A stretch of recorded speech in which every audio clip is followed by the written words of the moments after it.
माही की गूंज न्यूज में आपका स्वागत है। झाबुआ जिले के रायपुरिया ग्राम में बसंतीलाल सोलंकी परिवार द्वारा आयोजित श्रीमद् भागवत कथा ज्ञान यज्ञ के 5वें दिन आचार्य देवेंद्र शास्त्री ने गोवर्धन पूजा की दिव्य कथा विस्तार पूर्वक सुनाई। इसे सुनकर श्रद्धालु भक्त भाव विभोर हो गए। कथा व्यास ने बाल कृष्ण की अनेकों लीलाओं का वर्णन करने के पश्चात गोवर्धन पूजा व इंद्र के मान मर्दन की दिव्य कथा का सार बताया। इस अवसर पर भगवान गिरिराज जी महाराज के समक्ष सुंदर 56 भोग के दर्शन कराए गए। उन्होंने कहा कि जहां सत्य व भक्ति का समन्वय होता है, वहां भगवान का आगमन अवश्य होता है।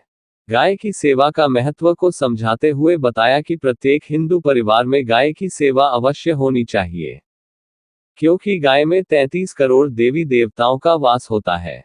गाय का दूध अमृत के समान है। गोवर्धन भगवान की पूजा सभी भक्तों को आचार्य द्वारा विधि विधान से कराई गई। कथा व्यास ने संगीत की मधुर स्वर व भजनों पर भक्त जमकर झूमे। कथा के 5वें दिन भगवान गोवर्धन की पूजा की गई। कथा स्थल पर गोवर्धन पर्वत का सांकेतिक निर्माण किया गया। उसे आकर्षक ढंग से सजाकर 56 भोग की सामग्री अर्पित की गई। भगवान श्री कृष्ण ने गोवर्धन पर्वत को उठाकर गोकुल धाम की रक्षा की। गोवर्धन पूजा के बाद बरसाना की फूलों की होली खेली गई, जिसके दर्शन कर पूरा पांडाल कृष्ण कन्हैया लाल के जयकारों से गूंज उठा। बरसाना होली प्रसंग पश्चात भागवत जी की आरती हुई। मंगलवार को रुक्मिणी विवाह होगा।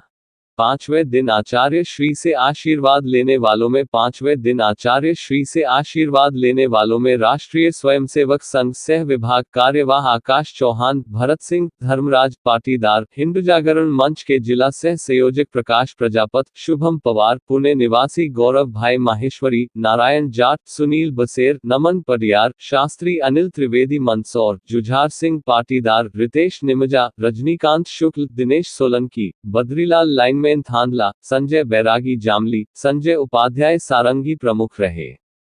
भागवत कथा में गुरुवार को हजारों भक्तों ने राधा कृष्ण युगल सरकार के साथ फूलों की होली खेली। पंडाल में भक्तों ने एक दूसरे पर गुलाब के फूलों की वर्षा की। इत्र और गुलाबजल का छिड़काव किया गया। पूरा पंडाल राधा कृष्ण की भक्ति से सराबोर रहा और उसके पश्चात फिर भगवान की मां आरती कर 56 भोग का प्रसाद वितरित किया गया। बड़ी श्रद्धा से श्रद्धालुओं ने पूजा अर्चना कर भगवान का आशीर्वाद प्राप्त किया। कल कथा में भगवान श्री कृष्ण और रुक्मिणी विवाह होगा। माही की गूंज के लिए रायपुरिया से जगदीश प्रजापति की रिपोर्ट। संस्कृति और हिंदुत्व की एक अभूतपूर्व लहर, अभूतपूर्व शक्ति का संचार करने वाले मेरे बहुत प्रिय आत्मीय श्री कृष्ण कामधेनु गौशाला के समस्त प्रकल्पों के प्रति अपनी निष्ठा प्रदान करने वाले राष्ट्रीय स्वयंसेवक संघ अभी भी नया नाम आपको दायित्व भी झाबुआ, धार, रतलाम और जावरा का विभाग का दायित्व मिला है। उसकी भी बधाई और शुभकामनाएं। और आवश्यक प्रकार संघ के समस्त प्रकल्पों को आत्मसात करके हिंदुत्व और